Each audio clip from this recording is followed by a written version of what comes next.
और ये है वो ऐतिहासिक क्षण।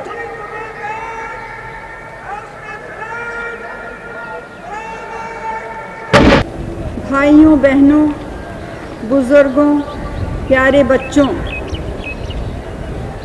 हम हर 15 अगस्त को यहाँ पे एकत्रित होते हैं।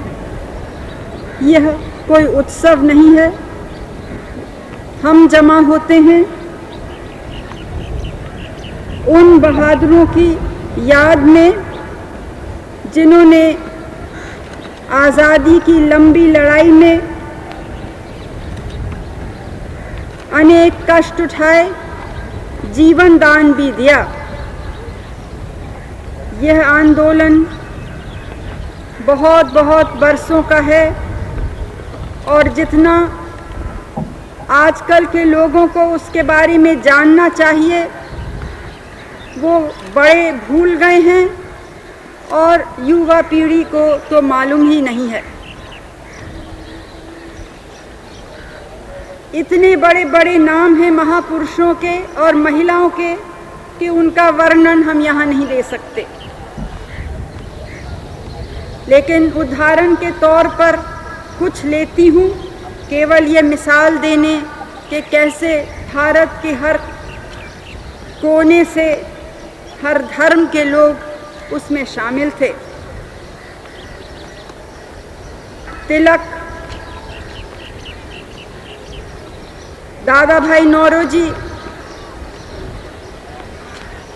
दिल्ली के डॉक्टर अंसारी, तैयब जी साहब, अनेक ऐसे तो एक पुष्ट के लोग थे। फिर आए भारत में लौटे महात्मा गांधी और आज़ादी के रास्ते ने एक नया मोड़ लिया जिसमें केवल बुद्धिजीवी और बड़े बड़े लोग नहीं, लेकिन सारे देश के किसान, मजदूर, युवा पीढ़ी और सभी लोग उसमें साथ हुए। हम क्यों इस लाल किले पे आज झंडा चढ़ाते हैं? ये कोई आज़ादी का प्रतीक नहीं है, पुराने ज़माने का प्रतीक है। लेकिन नेताजी सुभाष बोस ने नारा दिया कि जब हम स्वतंत्र होंगे तो लाल किले पे तिरंगे को हम उड़ाएंगे। ये कारण है कि 15 अगस्त को यहाँ भारत के पहले प्रधानमंत्री जवाहरलाल नेहरू ने ये झंडा फहराया और तब से हर प्रधानमंत्री इस कर्तव्य का पालन करते हैं। झंडा फहराया गया, उसके पहले इस लाल किले में 3 हमारे बहादुर गिरफ्तार थे। वो हमारे रास्ते से नहीं चल रहे थे, उनका कुछ दूसरा रास्ता था, लेकिन उन्होंने भी आज़ादी के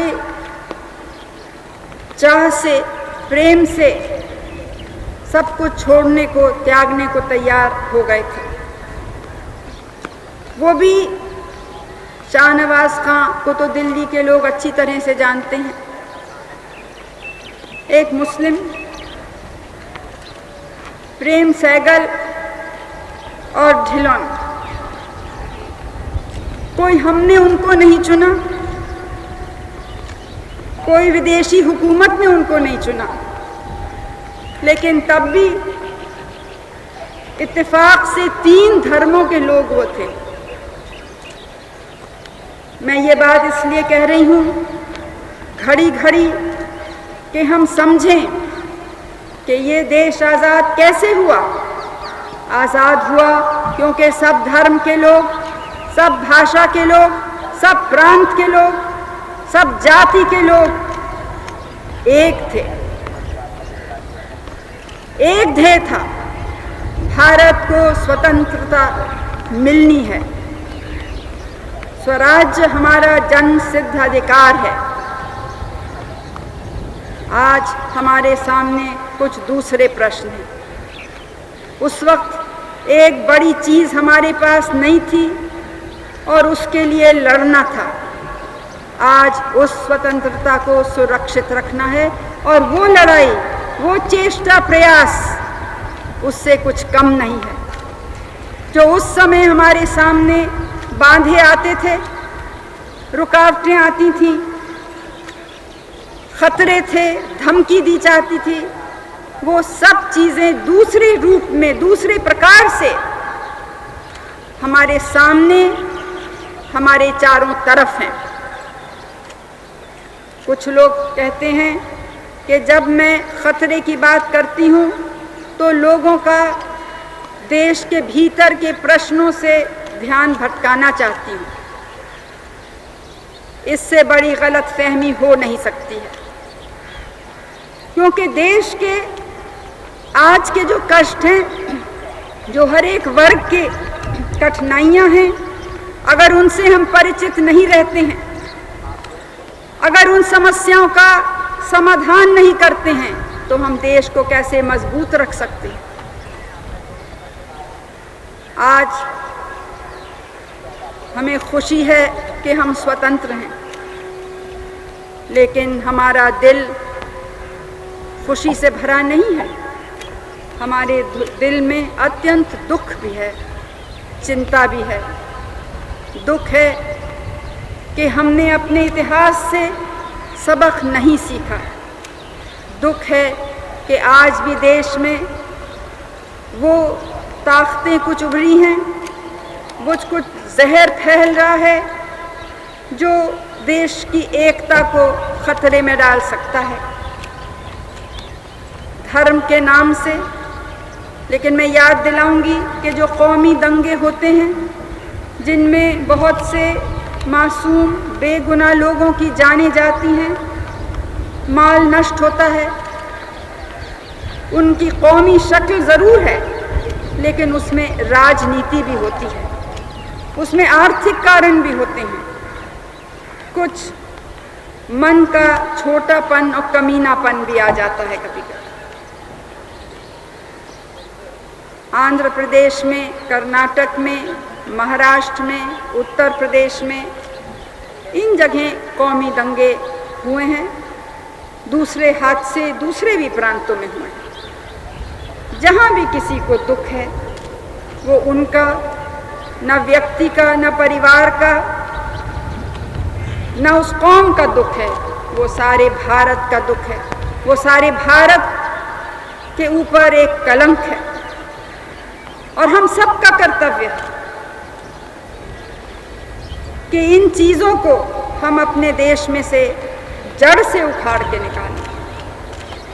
मतभेद तो होते हैं, और ख़ास तौर से जो लोकतांत्रिक परंपरा हमने अपनाई है, उसमें और भी जगह मतभेद के हैं,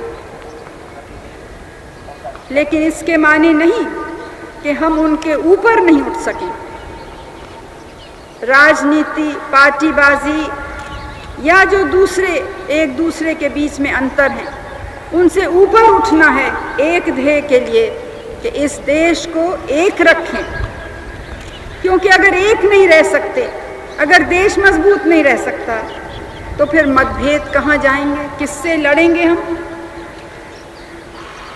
किससे दोस्ती करेंगे जब कोई है ही नहीं? जब देश गिर जाएगा तो बहनों और भाइयों, हम सब उसके संग गिरेंगे, कोई नहीं बच सकता है। जब हम आज़ादी के लिए लड़ रहे थे तो केवल राजनीतिक आज़ादी नहीं, सामाजिक न्याय के लिए, बराबरी के लिए, आर्थिक न्याय के लिए। एक पड़ाव पूरा हुआ, दूसरी अभी चल रहा है। रास्ता लंबा, कठिन, और दुश्मन जैसे पहले साफ सामने दिखाई देता था, आज वो छुपे हुए दुश्मन हैं। कुछ तो सच में दुश्मन हैं और बहुत से ऐसे हैं जो बिना सोचे गुमराह हो जाते हैं दूसरी कुछ थोड़े से लोगों की बातों से।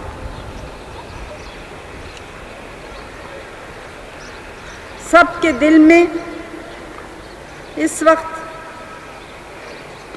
पंजाब का ख्याल है, मैं पंजाब की कहानी नहीं सुनाना चाहती हूँ आपको, अनेक बार बोल चुकी हूँ।